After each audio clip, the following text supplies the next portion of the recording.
Welcome to YouTuber मौसी की कहानियाँ। हम सुन रहे हैं Harry Potter and chamber of secrets. और अभी तक की कहानी में हमने सुना कि हैरी तहखाने के अंदर पहुंच गया है और उसके सामने अब है भयानक अंधेरा तहखाना और वो भयानक जानवर। तो चलिए सुनते हैं अध्याय 17, नाग शक्ति का वारिस। हैरी एक बहुत लंबे और कम रोशनी वाले तहखाने के सिरे पर खड़ा था। वहाँ पर पत्थर के ऊंचे खंबे थे जिन पर सांप उकेरे गए थे। ये खंबे अंधेरे में डूबी छत को सहारा दे रहे थे और लंबी काली परछाई बना रहे थे। पूरे तहखाने में अंधेरा था और एक अजीब सी गहरी उदासी भरी थी। हैरी का दिल बहुत तेजी से धड़क रहा था। वो डरावनी खामोशी में खड़े खड़े आहट सुनने का इंतजार करता रहा। क्या काल दृष्टि किसी अंधेरे कोने में छुपा है या फिर किसी खंबे के पीछे? और जिनी कहाँ है?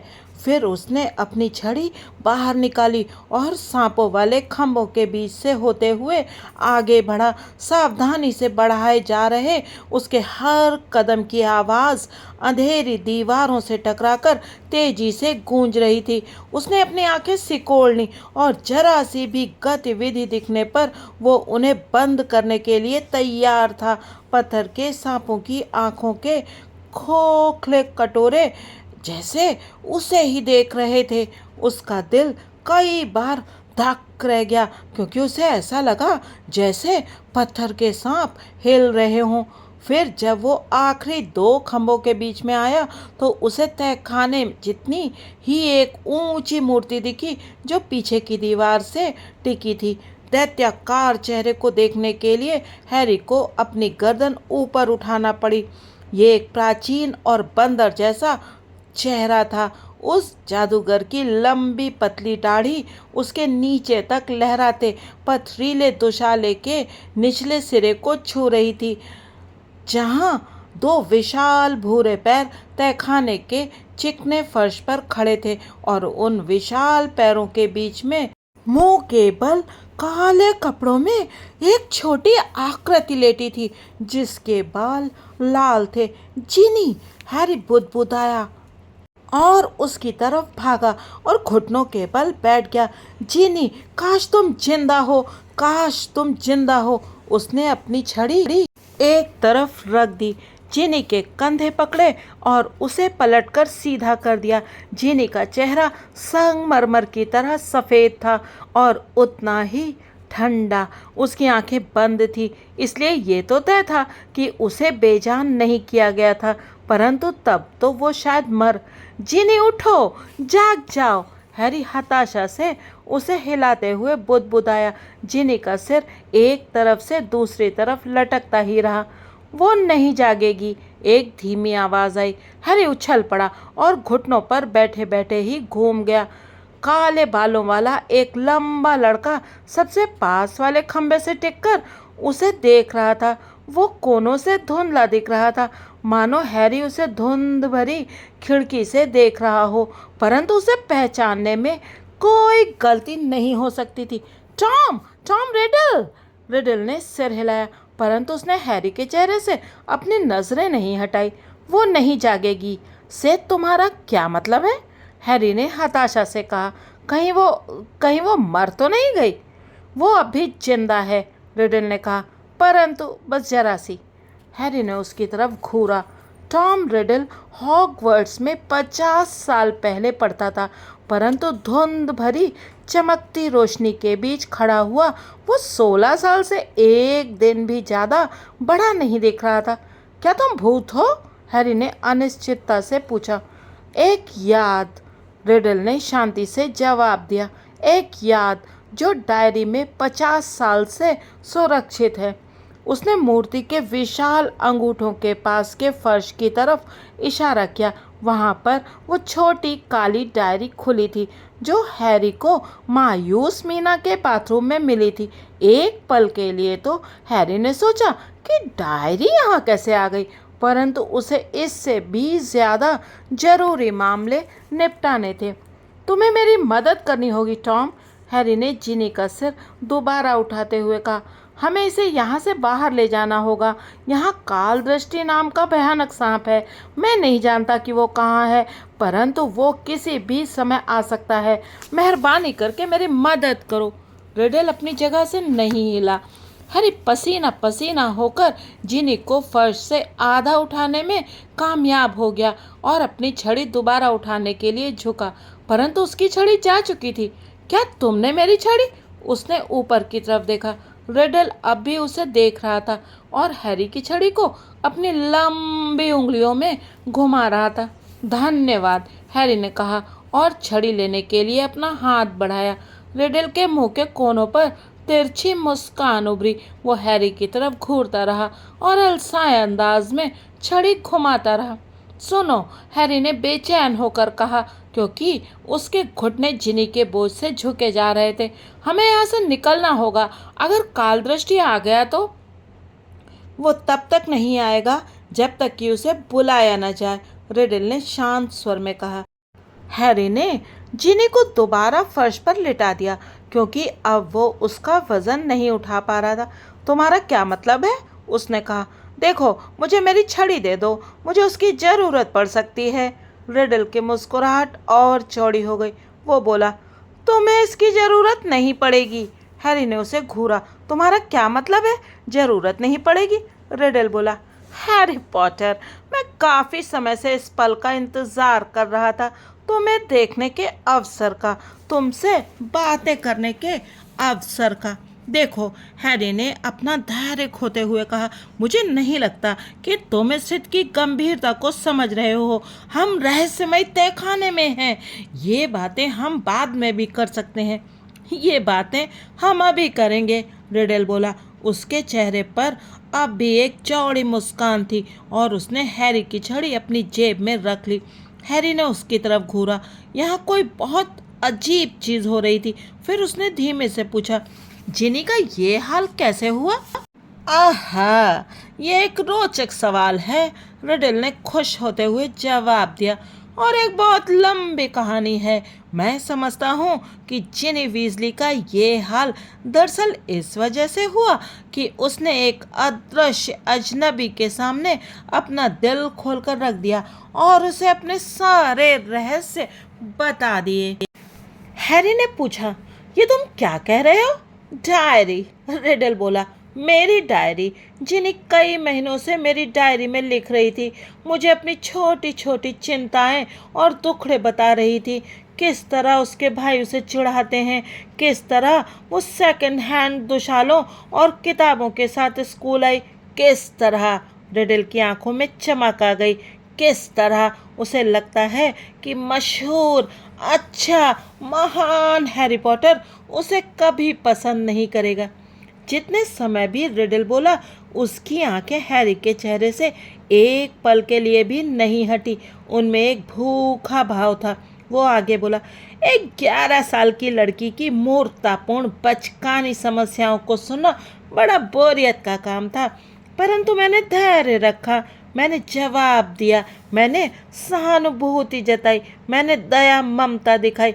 जिनी को मुझसे गहरा लगाव हो गया। टॉम, जितनी अच्छी तरह से तुमने मुझे समझा है, उतनी अच्छी तरह किसी ने नहीं समझा। मैं बहुत खुश हूँ कि मुझे बातें करने के लिए एक डायरी मिल गई है। ये एक दोस्त की तरह है जिसे मैं अपनी जेब में लेकर घूम सकती हूँ। रिडल एक तीखी ठंडी हंसी हंसा जो उस पर अच्छी नहीं लग रही थी। इससे हैरी की गर्दन के पीछे के बाल खड़े हो गए। अगर मैं अपने बारे में कहूँ तो हैरी, मैं हमेशा उन लोगों का दिल जीतने में कामयाब रहा हूँ जिनकी मुझे ज़रूरत थी। इसीलिए जिनी ने मेरे सामने अपनी आत्मा निकाल कर रख दी, और उसकी आत्मा ठीक वैसी ही थी जिसकी मुझे ज़रूरत थी। मुझे उसके सबसे गहरे डरों और सबसे अंधेरे रहस्यों की खुराक से शक्ति मिलती गई। मैं ताकतवर बनता गया, छोटी जिनी से बहुत ज़्यादा ताकतवर, इतना ताकतवर कि मैं जिनी को अपने कुछ रहस्यों की खुराक देने लगा, उसकी आत्मा में अपनी थोड़ी सी आत्मा डालने लगा। तुम्हारा क्या मतलब है? हैरी ने कहा, जिसका मुंह बहुत सूख गया था। रिडल ने धीमे से कहा, क्या तुम अब तक नहीं समझ पाए हैरी पॉटर? जिनी वीजली ने ही रहस्यमय तय खाना खोला था, उसी ने स्कूल के मुर्गों की हत्या की थी और दीवारों पर चेतावनी भरे संदेश लिखे थे, उसी ने 4 बच्चातों और फिल्च की बिल्ली पर नाग शक्ति का सांप छोड़ा था। हैरी फुसफुसाया, नहीं। हाँ, रिडल ने शांति से कहा, जाहिर है पहले तो जिनी ये नहीं जानती थी कि वो क्या कर रही थी। ये बहुत मज़ेदार था, काश तुम डायरी में उसकी लिखी बातें पढ़ सकते, ये बहुत दिलचस्प होने लगी थी। उसने उन्हें सुनाते हुए हैरी का दहशत से भरा चेहरा देखा। प्रिय टॉम, मैं सोचती हूँ कि मेरी याददाश्त जा रही है, मेरे कपड़ों पर मुर्गे के पंख लगे हैं और मैं नहीं जानती कि वे वहाँ कैसे आए। प्रिय टॉम, मैं याद नहीं कर पा रही हूँ कि हैलोवीन की रात को मैंने क्या किया, परंतु एक बिल्ली पर हमला हुआ था और मेरे कपड़ों के अगले हिस्से पर रंग लगा हुआ था। प्रिय टॉम, पर्सी मुझसे कहता रहता है कि मैं पीली दिख रही हूँ और मैं बदल गई हूँ। मैं सोचती हूँ कि उसे मुझ पर शक हो गया है। आज एक और हमला हुआ और मैं नहीं जानती कि उस समय मैं कहाँ थी। टॉम, मैं क्या करूँ? मुझे लगता है कि मैं पागल हो रही हूँ। टॉम, मुझे लगता है कि मैं ही सब पर हमला कर रही हूँ। हैरी की मुट्ठियाँ भिज गईं, उसके नाखून उसकी हथेलियों में गहराई तक धंस गए थे। रिडल बोला, मूर्ख जिनी को अपनी डायरी पर शक करने में बहुत समय लगा, परंतु आखिरकार उसे शक हो गया और उसने इससे पीछा छुड़ाने की कोशिश की। और यहाँ पर तुम सामने आ गए हैरी। यह डायरी तुम्हें मिल गई और मेरे लिए इससे ज़्यादा खुशी की बात और क्या हो सकती थी। इसे जितने सारे लोग उठा सकते थे, उनमें से तुम ही तो थे जिससे मिलने के लिए मैं सबसे ज़्यादा बेताब था। तुम मुझसे क्यों मिलना चाहते थे? हैरी ने कहा। अब उसके शरीर में गुस्सा बह रहा था और उसे अपनी आवाज़ सामान्य रखने के लिए कोशिश करना पड़ रही थी। रिडल बोला, देखो हैरी, जिनी ने मुझे तुम्हारे बारे में सब कुछ बता दिया था, तुम्हारी पूरी दिलचस्प कहानी। उसकी आंखें हैरी के माथे के बिजली जैसे निशान पर ठहरी और उसके चेहरे पर भूख का भाव ज़्यादा गहरा हो गया। मैं जानता था कि मुझे तुम्हारे बारे में ज़्यादा बातें मालूम करनी होंगी। अगर संभव हो तो तुमसे बातें करना और मिलना भी होगा। इसीलिए मैंने तुम्हारा विश्वास हासिल करने के लिए तुम्हें उस महामूर्ख हैग्रिड को पकड़ने वाली मेरी मशहूर याद को दिखाने का मैंने फैसला किया। हैग्रिड मेरा दोस्त है, हैरी ने कहा। अब उसकी आवाज़ कांप रही थी।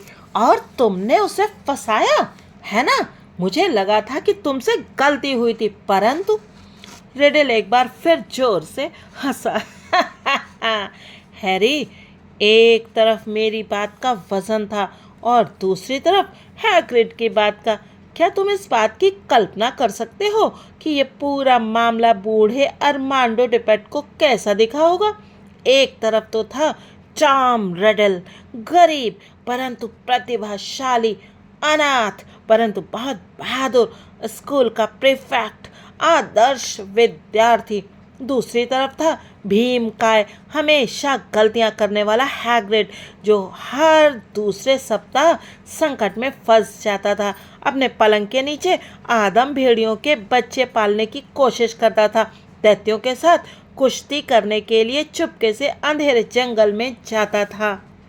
परंतु मैं स्वीकार करता हूँ कि जितनी अच्छी तरह ये योजना कामयाब हुई, उससे मैं खुद भी हैरान रह गया। मुझे लग रहा था कि किसी को तो ये एहसास होगा कि हैग्रिड नाग शक्ति का वारिस नहीं हो सकता। रहस्यमय तहखाने के बारे में सब कुछ पता लगाने में और गोपनीय प्रवेश द्वार खोजने में मुझे पूरे 5 साल लग गए थे, जबकि हैग्रिड में इतनी बुद्धि या शक्ति थी ही नहीं। सिर्फ रूप परिवर्तन के टीचर डम्बलडोर ही थे जो हैग्रिड को निर्दोष मानते थे। उन्होंने डिपेट को राजी कर लिया कि हैग्रिड को हॉगवर्ट्स से बाहर ना निकालें और उसे गेम कीपर बनाने का प्रशिक्षण दें। हाँ, मैं सोचता हूँ कि डम्बलडोर ने शायद अंदाज़ा लगा लिया था। मुझे लगता है कि डम्बलडोर मुझे कभी उतना पसंद नहीं करते थे जितना बाकी टीचर्स करते थे। मैं शर्त लगा सकता हूँ कि डम्बलडोर ने तुम्हारी असलियत जान ली थी, हैरी ने कहा। उसके दांत किटकिटा रहे थे। रिडल लापरवाही से बोला, देखो, निश्चित रूप से हैग्रिड को स्कूल से निकालने के बाद उन्होंने मुझ पर चढ़ाने वाली पैनी नज़र रखी। मैं जानता था कि जब तक मैं स्कूल में रहूंगा तब तक तहखाने को दोबारा खोलना सुरक्षित नहीं होगा, परंतु मैं उन लंबे सालों को बर्बाद नहीं करना चाहता था जो मैंने इसकी खोज में लगाए थे। इसीलिए मैंने अपने पीछे एक डायरी छोड़ने का फैसला किया जो अपने पन्नों में मेरी 16 साल की उम्र की याद को सुरक्षित रखे, ताकि अगर किस्मत मेरा साथ दे तो किसी दिन मैं किसी दूसरे को अपने पीछे राह दिखा सकूं और नागेश नाग शक्ति के महान काम को पूरा कर सकूं। परंतु तुम उस काम को पूरा नहीं कर पाए, हैरी ने विजयी भाव से कहा। इस बार कोई भी नहीं मरा, बिल्ली भी नहीं। कुछ ही घंटों में मंत्र कवच का काढ़ा तैयार हो जाएगा और सभी बेजान लोग फिर से ठीक हो जाएंगे। रिडल ने धीमे से कहा, क्या मैं तुम्हें पहले ही नहीं बता चुका हूँ कि बच्चातों को मारना अब मेरे लिए महत्वपूर्ण नहीं रह गया है। पिछले कुछ महीनों से मेरा नया निशाना हो तुम। हैरी ने उसे घूर कर देखा।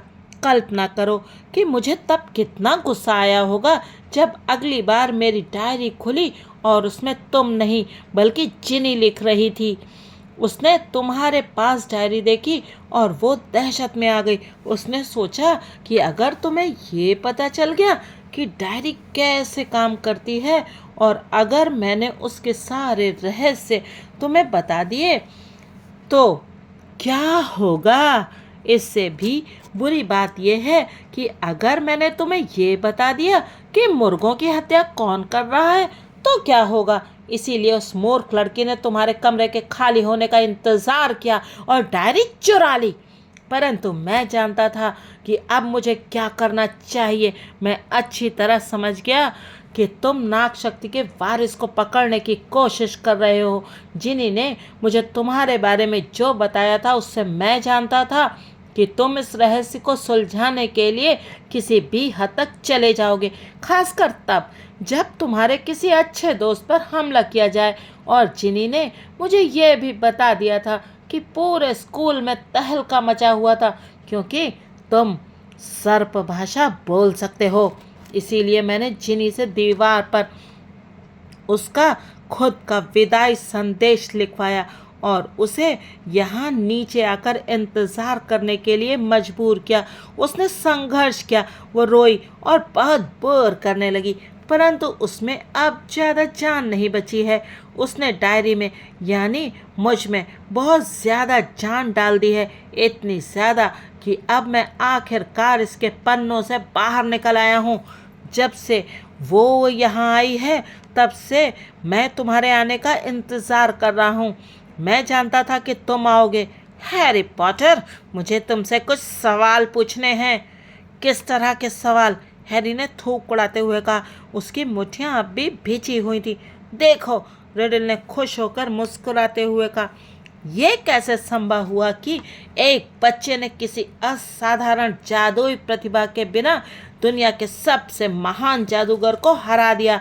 तुम सिर्फ एक निशान के साथ कैसे बच गए जबकि लॉर्ड वोल्डेमॉर्ट की सारी शक्तियां नष्ट हो गईं? उसकी भूखी आंखों में अब एक अजीब सी लाल चमक थी। तुम्हें इस बात की क्यों परवाह है कि मैं कैसे बचा? हैरी ने धीमे से कहा।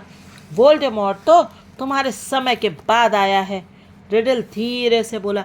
हैरी पॉटर, वोल्डेमॉर्ट मेरा अतीत, वर्तमान और भविष्य है। उसने अपनी जेब से हैरी की छड़ी निकाली और हवा में घुमाई। हवा में 3 चमकते शब्द उभर आए, टॉम, मार्वोलो, रिडल। उसने एक बार फिर छड़ी घुमाई और उसके नाम के शब्दों से अक्षर निकलकर जगह बदलने लगे। I am Lord Voldemort, Riddle फुसफुसाया। तुमने देखा, इस नाम का प्रयोग मैं हॉगवर्ट्स में पहले से ही कर रहा था। जाहिर है, सिर्फ अपने सबसे अंतरंग मित्रों के बीच। तुम्हें क्या लगता है मैं हमेशा के लिए अपने गंदे मगलू पिता के नाम का प्रयोग करता? मैं, जिसके शरीर में अपनी माँ के खानदान की तरफ से खुद नागेश नाग शक्ति का खून बह रहा था, मैं एक बुरे सामान्य से मगलू का नाम क्यों रखूं, जिसने मुझे पैदा होने से पहले ही छोड़ दिया था, सिर्फ इसलिए क्योंकि उसे ये पता चल गया था कि उसकी पत्नी एक जादूगरनी थी। नहीं हैरी, मैंने खुद के लिए एक नया नाम ईजाद किया। मैं जानता था कि एक ऐसा वक्त आएगा जब मैं दुनिया का सबसे महान जादूगर बन जाऊंगा। इसीलिए मेरा नाम ऐसा होना चाहिए कि जादूगर मेरा नाम लेने से डरें। ऐसा लग रहा था जैसे हैरी के दिमाग ने काम करना बंद कर दिया हो। वो स्तब्ध होकर रिडल को देखता रहा, उस अनाथ लड़के को जो बड़ा होकर हैरी के माता पिता और बहुत से अन्य लोगों की हत्या करेगा। आखिरकार उसने खुद को बोलने के लिए विवश किया। तुम नहीं हो, उसने कहा। उसकी शांत आवाज़ नफरत से भरी थी। क्या नहीं हूँ? रिडल ने पलटकर पूछा। तुम दुनिया के सबसे महान जादूगर नहीं हो, हैरी तेजी से सांस लेते हुए बोला। तुम्हें निराश करने के लिए माफ़ी चाहता हूँ, परंतु दुनिया के सबसे महान जादूगर एल्बस डम्बलडोर हैं। सब यही कहते हैं, यहाँ तक कि जब तुम ताकतवर थे तब भी हॉगवर्ट्स पर कब्जा करने की तुम्हारी हिम्मत नहीं हुई थी।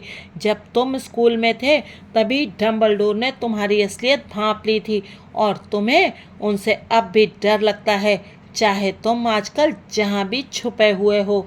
रिडल के चेहरे से मुस्कान गायब हो चुकी थी। अब इसकी जगह पर एक बहुत बदसूरत भाव आ गया था। डम्बलडोर को इस महल से भगाने के लिए मेरी याद ही काफ़ी है, उसने फुफकारते हुए कहा। वे उतनी दूर नहीं गए हैं जितना कि तुम सोचते हो, हैरी ने पलट कर कहा। वो बिना किसी उद्देश्य के बोल रहा था। वो रिडल को डराना चाहता था। वो अपनी कही हुई बातों को सच मानना चाहता था, भले ही उसे उन पर विश्वास न हो। रिडल ने अपना मुंह खोला, परंतु अचानक रुक गया। कहीं से संगीत सुनाई दे रहा था। रिडल पलटकर खाली तहखाने में घूरने लगा। संगीत अब तेज होता जा रहा था। ये अलौकिक, सिहराने वाला और डरावना संगीत था। इसे सुनकर हैरी के सिर के बाल खड़े हो गए और उसे ऐसा लगा जैसे उसका दिल सामान्य से 2 गुना बड़ा हो गया था। फिर जब संगीत इतना तेज हो गया कि हैरी की पसलियों के भीतर कपकपी होने लगी, तो सबसे करीबी खंबे के ऊपर लपटें उठने लगी। हंस के आकार का एक बैंगनी लाल पक्षी तहखाने की छत की तरफ चोंच करके अपना अजीब संगीत सुना रहा था। उसकी चमकती सुनहरी पूंछ थी जो एक मोर की पूंछ जितनी लंबी थी। अपने चमकदार सुनहरे पंजों में उसने एक फटी पुरानी पोटली पकड़ रखी थी। एक पल बाद पक्षी सीधे हैरी की तरफ उड़कर आया। जिस फटी पुरानी पोटली को वो अपने पंजों में पकड़े था, उसने उसे गिरा दिया। फिर वो जोर से उसके कंधे पर बैठ गया। जब उसने अपने पंख समेटे तो हैरी ने देखा और उसे एक लंबी पैनी सुनहरी चोंच तथा मनकेदार काली आंखें दिखीं। पक्षी ने गाना बंद कर दिया। उसका शरीर गर्म था और वो हैरी के गाल से चिपककर स्थिर बैठा रहा। वो रिडल को लगातार घूर रहा था। ये तो फेनिक्स है, रिडल ने उसकी तरफ घूरते हुए कहा। ज्वाला। हैरी ने सांस खींची और उसे महसूस हुआ कि पक्षी के सुनहरे पंजे उसके कंधे को हल्के से दबा रहे थे। और वो, रिडल ने कहा। अब उसकी आंखें उस फटी पुरानी चीज़ पर थीं जो ज्वाला ने गिराई थी। वो तो स्कूल की पुरानी बोलती टोपी है। वो सचमुच टोपी ही थी। फटी, गंदी और पैबंद लगी टोपी हैरी के पैरों के पास पड़ी थी। रिडल दोबारा हंसने लगा। वो जोर से हंसा। अंधेरे तहखाने में उसकी आवाज़ इतनी तेजी से गूंजने लगी जैसे 10 रिडल एक साथ हंस रहे हों। तो डम्बलडोर ने अपने रक्षक के लिए ये भेजा है, एक गाने वाली चिड़िया और एक पुरानी टोपी। क्या इनसे तुम्हारी हिम्मत बढ़ गई हैरी पॉटर? क्या अब तुम सुरक्षित अनुभव कर रहे हो? हैरी ने जवाब नहीं दिया। उसे समझ में नहीं आ रहा था कि ज्वाला या बोलती टोपी से क्या फायदा होगा, परंतु अब वो अकेला नहीं था और उसने बढ़ती हिम्मत के साथ रिडल की हंसी के थमने का इंतजार किया। अब काम की बातें करें हैरी, रिडल बोला। उसके चेहरे पर अब भी चौड़ी मुस्कान थी। तुम्हारे अतीत में और मेरे भविष्य में हम 2 बार मिल चुके हैं और दोनों ही बार मैं तुम्हें नहीं मार पाया। तुम बच कैसे गए, मुझे सब कुछ बताओ। तुम जितनी ज़्यादा देर तक बोलोगे, उसने धीमे से कहा, उतनी ही ज़्यादा देर तक जिंदा रहोगे। हैरी तेजी से सोच रहा था और अपने अवसरों को तौल रहा था। रिडल के पास छड़ी थी, हैरी के पास ज्वाला और बोलती टोपी थी, जिनसे लड़ने में कोई खास मदद नहीं मिल सकती थी। स्थिति बुरी दिख रही थी, परंतु जितनी देर तक रिडल वहाँ खड़ा रहेगा, जिनी के शरीर में जीवन उतना ही कम होता जाएगा। और इसी दौरान हैरी ने अचानक देखा कि समय बीतने के साथ साथ रिडल की आकृति ज़्यादा स्पष्ट और ठोस होती जा रही थी।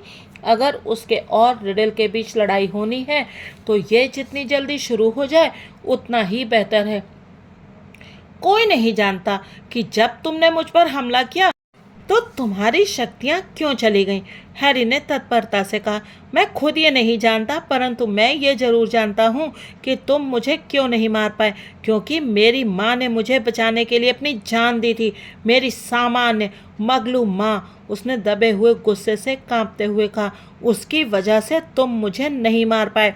और जब मैंने तुम्हें पिछले साल देखा तो मुझे तुम्हारा असली रूप दिखा। तुम एक खंडहर थे, मुश्किल से जिंदा थे।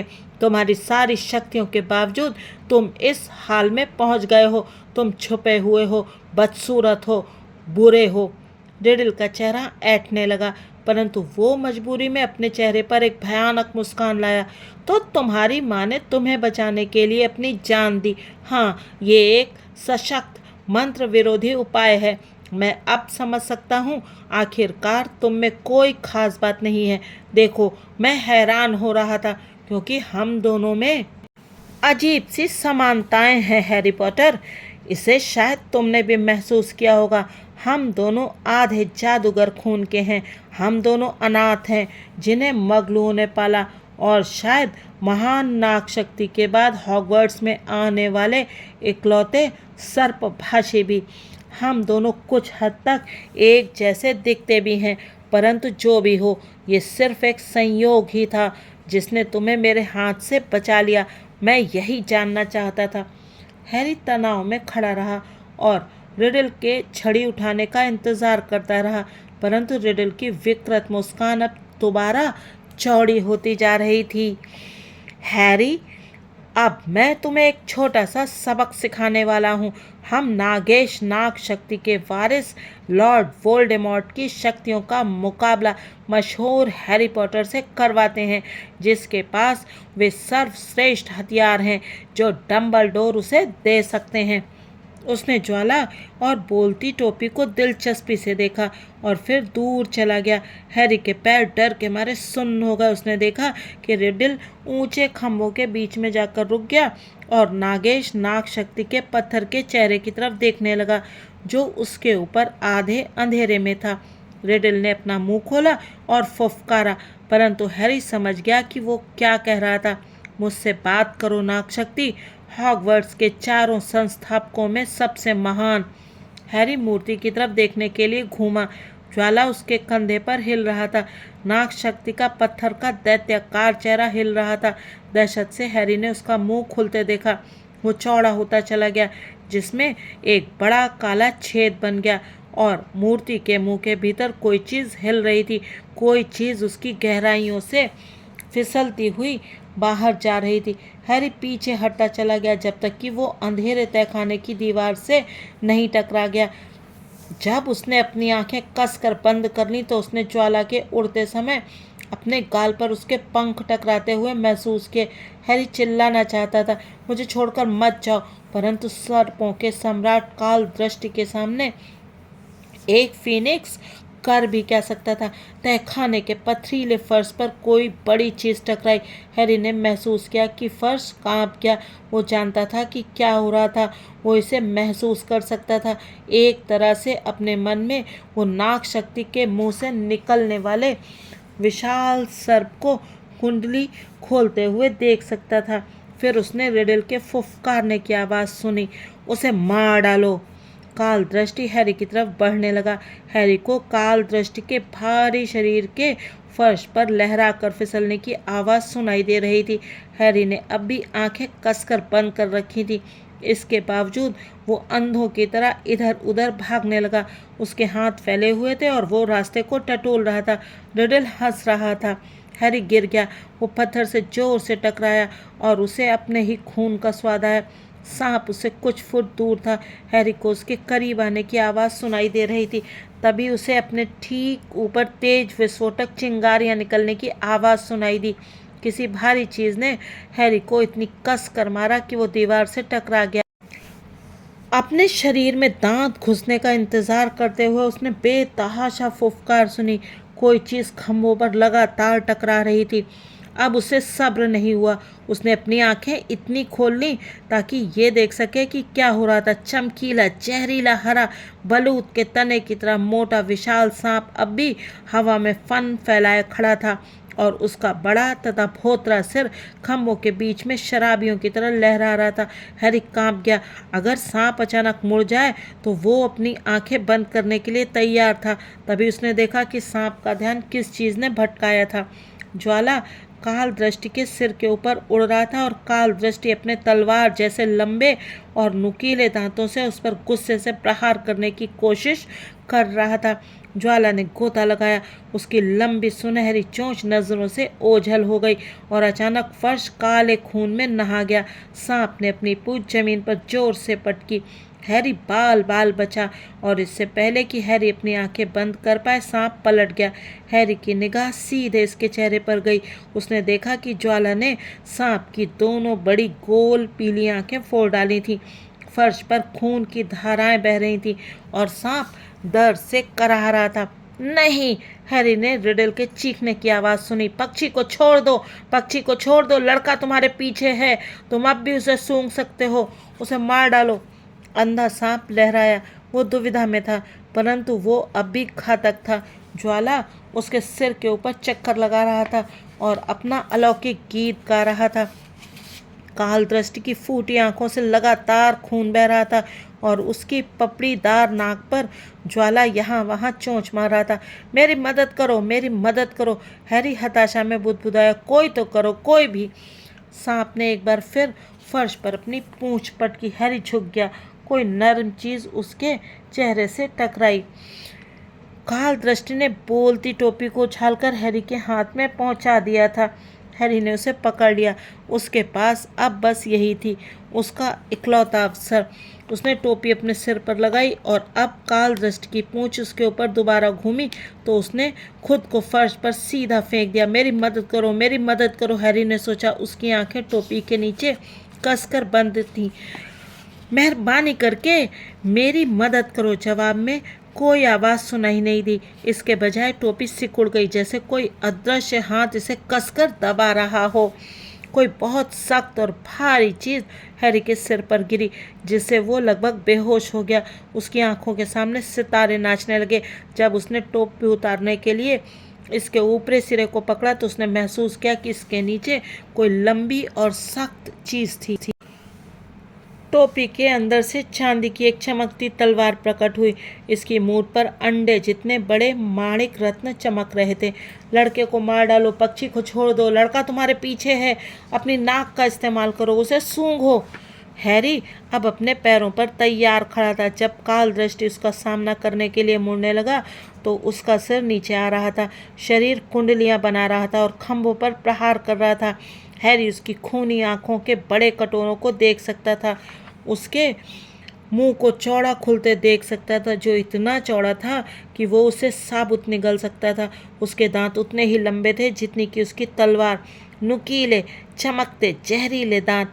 वो अंधेपन की स्थिति में झपटा। हैरी बचा और सांप का मुंह तहखाने की दीवार से टकराया। वो एक बार फिर झपटा और उसकी जीभ हैरी के बाजू को छूती हुई निकल गई। हैरी ने तलवार अपने दोनों हाथों में पकड़कर उठा ली। काल दृष्टि एक बार फिर झपटा और इस बार उसका निशाना सही था। हैरी ने तलवार के पीछे अपना पूरा वजन लगा दिया और उसे मूठ तक सांप के मुंह की छत में ठूंस दिया। परंतु जब हैरी के हाथ गर्म खून में नहा गए तो उसे अपनी कोहनी के ठीक ऊपर तेज दर्द महसूस हुआ। एक लंबा जहरीला दांत उसकी बाह में गहराई से धंसता जा रहा था। जब काल दृष्टि छटपटाते हुए फर्श पर गिरा तो दांत काल दृष्टि के मुंह से टूटकर हैरी के शरीर में ही गड़ा रह गया। हैरी दीवार से लुढ़क गया। उसने उस दांत को पकड़ा जो उसके शरीर में जहर फैला रहा था और खींचकर अपनी बाह से निकाल दिया। परंतु वो जानता था कि बहुत देर हो चुकी थी। सफ़ेद गर्म दर्द धीरे धीरे परंतु लगातार घाव वाली जगह से पूरे शरीर में फैल रहा था। जब उसने दांत को नीचे गिराया और अपने कपड़ों पर अपना ही खून गिरते देखा तो उसकी आंखों के सामने धुंध छा गई। तहखाना अब बोझिल रंग के घुमावदार चक्कर में घूमने लगा था। कोई लाल चीज पास से गुजरी और हैरी ने अपने पास पंजों की हल्की खटर पटर सुनी। ज्वाला, हैरी ने भर्राए गले से कहा, तुमने तो कमाल कर दिया ज्वाला। उसने महसूस किया कि पक्षी ने अपना सुंदर सिर वहां रख दिया था जहां सांप का दांत कड़ा था। उसे गूंजते कदमों की आहट सुनाई दी और फिर एक अंधेरी छाया उसके सामने हिली। रिडल की आवाज़ ऊपर से आई, तुम मर चुके हो हैरी पॉटर, सचमुच मर चुके हो। यहाँ तक कि डम्बलडोर का पक्षी भी ये जानता है। तुम्हें पता है पॉटर कि वो क्या कर रहा है? वो रो रहा है। हैरी ने पलकें झपकाई। ज्वाला का सर उसे कभी धुंधला तो कभी साफ दिख रहा था। उसके चमकदार पंखों से मोती जैसे मोटे आंसू फिसल रहे थे। हैरी पॉटर, मैं यहाँ बैठकर इंतजार करूंगा और तुम्हें मरते हुए देखूंगा। आराम से मरो, मुझे कोई जल्दी नहीं है। हैरी को नींद सी आने लगी। उसने अपने चारों तरफ की हर चीज़ घूमती हुई सी महसूस की। उसके कानों में रिडल की दूर से आती आवाज़ पड़ी। तो इस तरह मशहूर हैरी पॉटर का अंत हुआ। रहस्यमय तहखाने में अकेले जब उसके मित्रों ने उसका साथ छोड़ दिया। आखिरकार लॉर्ड वोल्डेमॉर्ट ने उसे हरा ही दिया जिसने उन्हें इतने मूर्खतापूर्ण ढंग से चुनौती दी थी। तुम जल्द ही अपनी प्यारी बच्चात माँ के पास पहुँच जाओगे हैरी। उसने तुम्हारे लिए 12 साल का समय उधार लिया था परंतु लॉर्ड वोल्डेमॉर्ट ने आखिरकार तुम्हें मार ही डाला और तुम जानते थे कि यही होना था। हैरी ने सोचा, अगर ये मरना था तो ये उतना बुरा नहीं था। उसका दर्द भी कम हो रहा था। परंतु क्या वो मर रहा था? काला होने के बजाय तहखाना दोबारा ठीक से दिखाई देने लगा था। हैरी ने अपने सिर को हल्का सा झटका दिया और वहां पर उसे ज्वाला दिखा जो हैरी की बाह पर अब भी अपना सिर टिकाए था। उसके मोती जैसे आंसू हैरी के जख्म के चारों तरफ चमक रहे थे सिवाय इस बात के कि जख्म अब गायब हो चुका था। अचानक रिडल की आवाज़ आई, दूर हटो पक्षी, उसे दूर हटो, मैंने कहा दूर हटो। हैरी ने अपना सिर उठाया। रिडल हैरी की छड़ी ज्वाला की तरफ घुमा रहा था। बंदूक चलने जैसा धमाका हुआ और ज्वाला ने एक बार फिर सुनहरे और लाल झोंके की तरह उड़ान भरी। फिनिक्स के आंसू। रिडल ने शांति से हैरी के हाथ की तरफ घूरते हुए कहा, जाहिर है घाव भरने की शक्ति मैं भूल गया था।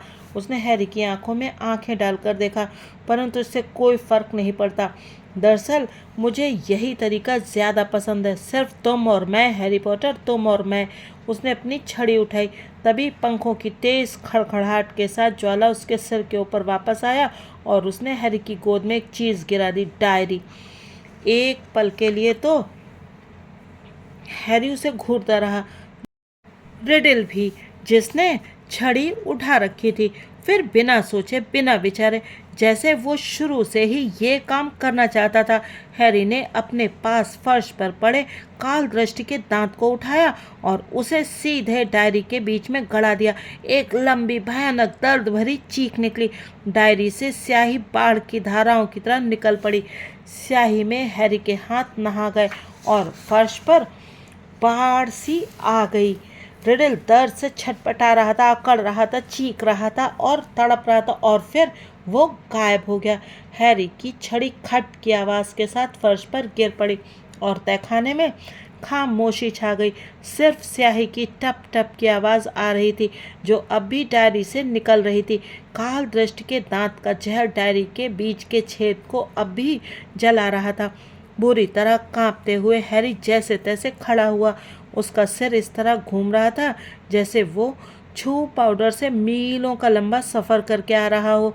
धीरे से उसने अपनी छड़ी और बोलती टोपी उठाई तथा एक जोरदार झटके के साथ चमकती हुई तलवार काल दृष्टि के मुंह की छत से बाहर खींच ली। फिर तहखाने के कोने से किसी के कराहने की आवाज़ आई। जिनी हिल रही थी। जब हैरी जल्दी से उसके पास पहुंचा तो वो बैठ गई। उसने हैरानी से पहले मरे हुए कालदृष्टि के विशाल शरीर को देखा, फिर खून सने कपड़े पहने हैरी को, और फिर उसके हाथ की डायरी को। इसके बाद उसने एक लंबी कपाने वाली गहरी सांस अंदर खींची और उसके चेहरे पर आंसू बहने लगे। हैरी, ओ हैरी, मैंने तुम्हें नाश्ते के वक्त बताने की कोशिश की थी, परंतु मैं पर्सी के सामने ये बात नहीं कह सकती थी। वो मैं थी हैरी, परंतु मैं कसम खाती हूँ कि मैं ये नहीं करना चाहती थी। रिडल ने मुझसे ज़बरदस्ती ये काम करवाया। वो मुझ पर हावी हो गया था। और तुमने उस भयानक जानवर को कैसे मारा? रिडल कहाँ है? आखिरी चीज़ मुझे याद है वो ये कि रिडल अपनी डायरी में से बाहर निकल रहा था। सब कुछ ठीक है। हैरी ने डायरी उठाई और जिनी को उसमें जहरीले दांत का छेद दिखाया। रिडल खत्म हो गया है, देखो। वो और काल दृष्टि दोनों ही खत्म हो गए। चलो जिनी, यहाँ से बाहर चलते हैं। जब हैरी ने खड़े होने में जिनी की मदद की तो वो रोने लगी। मुझे स्कूल से निकाल दिया जाएगा। जब से बिल हॉगवर्ट्स आया था तभी से मैं यहाँ आने का सपना देख रही थी, और अब मुझे यहाँ से बाहर निकाल दिया जाएगा। और मम्मी डैडी क्या क्या कहेंगे? ज्वाला तहखाने के प्रवेश द्वार पर मंडराते हुए उनका इंतजार कर रहा था। हैरी ने जिनी को आगे बढ़ने का इशारा किया।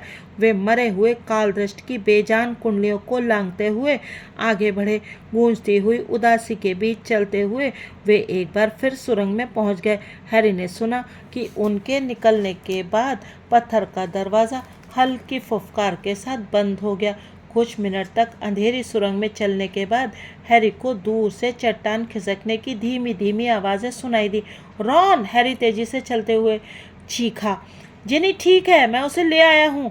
उसे रॉन की तालियों की दबी आवाज़ सुनाई दी।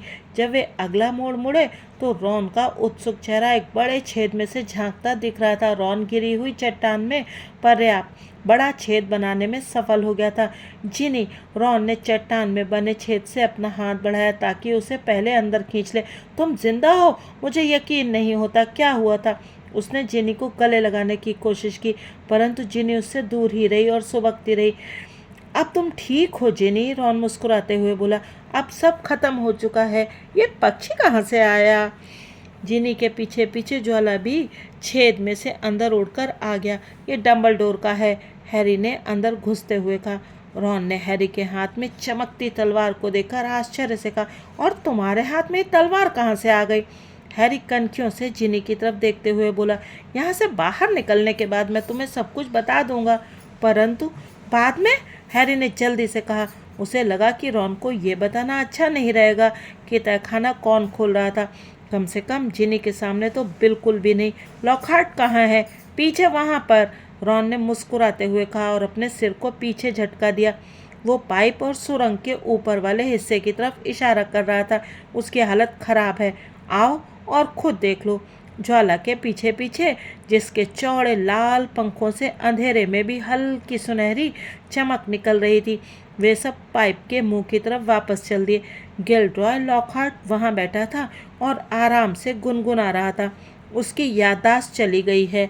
रॉन ने कहा, याददाश्त भुलाने वाला मंत्र उलट गया था, हमारे बजाय उसे ही लग गया। उसे जरा भी पता नहीं है कि वो कौन है, कहाँ है या हम कौन है। मैंने उससे यहाँ रुकने और इंतज़ार करने के लिए कहा था। वो खुद के लिए खतरा बन चुका है। लॉकहार्ट ने अच्छे भाव से उन सब को देखा। हेलो, उसने कहा, ये थोड़ी अजीब सी जगह है ना? क्या तुम यहाँ रहते हो? नहीं, रॉन ने हैरी की तरफ भौंवें उठाते हुए कहा। हैरी नीचे झुका और लंबे अंधेरे पाइप में ऊपर देखा। फिर उसने रॉन से पूछा, क्या तुमने सोचा है कि हम ऊपर कैसे पहुंचेंगे? रॉन ने अपना सिर हिलाया, परंतु ज्वाला हैरी के पास मंडरा रहा था और अब उसके सामने पंख फड़फड़ा रहा था। उसकी मनकेदार आंखें अंधेरे में चमक रही थीं। वो अपनी पूंछ के लंबे सुनहरे पंख लहरा रहा था। हैरी ने अनिश्चितता से उसकी तरफ देखा। ऐसा लगता है वो चाहता है कि तुम उसे पकड़ लो, परेशान दिखते हुए रॉन ने कहा।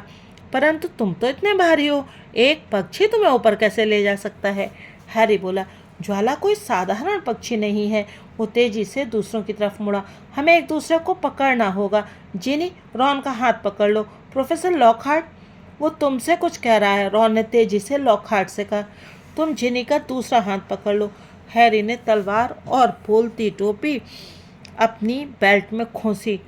रॉन ने हैरी के कपड़ों का सिरा पकड़ लिया और हैरी ने आगे बढ़कर ज्वाला की पूंछ के गर्म पंख पकड़ लिए। उसका पूरा शरीर असाधारण रूप से हल्का हो गया और अगले ही पल एक झटके के साथ वे पाइप में ऊपर की तरफ उड़ने लगे। हैरी सुन सकता था कि लॉकहार्ट उसके नीचे लटकते हुए कह रहे थे, अद्भुत अद्भुत, ये तो जादू की तरह लगता है। ठंडी हवा हैरी के बालों को उड़ा रही थी और फिर इससे पहले कि वो इस यात्रा का आनंद ले पाए, यात्रा खत्म हो गई। वे चारों मायूस मीना के बाथरूम के गीले फर्श पर उतर गए। जब लॉकहार्ट ने अपना हैट सीधा किया तो वो सिंक जिसमें पाइप छिपा था दोबारा अपनी जगह पर खिसक गया। मीना ने उन्हें आंखें फाड़ कर देखा। बड़े निराश भाव से उसने हैरी से कहा, तुम जिंदा हो? हैरी ने अपने चश्मे से खून और कीचड़ के छींटे पोंछते हुए थोड़े कठोर स्वर में कहा, तुम्हें इतना निराश होने की ज़रूरत नहीं है। ओह अच्छा, मैं तो बस सोच रही थी कि अगर तुम मर जाते तो तुम मेरे टॉयलेट में मेरे साथ रह सकते थे। ये बोलते समय मायूस मीना का चेहरा शर्म के मारे सफ़ेद हो गया था। जब वे बाथरूम से बाहर निकलकर अंधेरे वीरान गलियारे में आ गए तो रॉन बोला, हैरी, मुझे लगता है कि मीना तुम्हें पसंद करने लगी है। जिनी, अब तुम्हें मीना से टक्कर लेनी पड़ेगी। परंतु जिनी के खामोश चेहरे पर अब भी आंसू तेजी से बह रहे थे। रॉन ने जिनी की तरफ चिंता भरी निगाह डालते हुए पूछा, अब कहाँ? हैरी ने इशारा किया। ज्वाला गलियारे में सुनहरी चमक फेंकता हुआ आगे आगे जा रहा था। वे उसके पीछे पीछे चल दिए और कुछ पल बाद वे प्रोफेसर मैकगोनागल के ऑफिस के बाहर खड़े थे। हैरी ने दस्तक दी और धक्का देकर दरवाज़ा खोला। हैरी ने नाग शक्ति के वारिस को ख़त्म तो कर दिया है और भयानक जानवर को भी, लेकिन ये डायरी स्कूल में आखिर आई कहाँ से और इसे कौन लेकर आया? ये सारे राज जानेंगे हैरी पॉटर और रहस्यमयी तहखाना के आखिरी भाग में। तब तक आप सुनते रहिए यूट्यूबर मौसी की कहानियाँ। Thanks for watching. अगला भाग सुनना बिल्कुल मत भूलिएगा।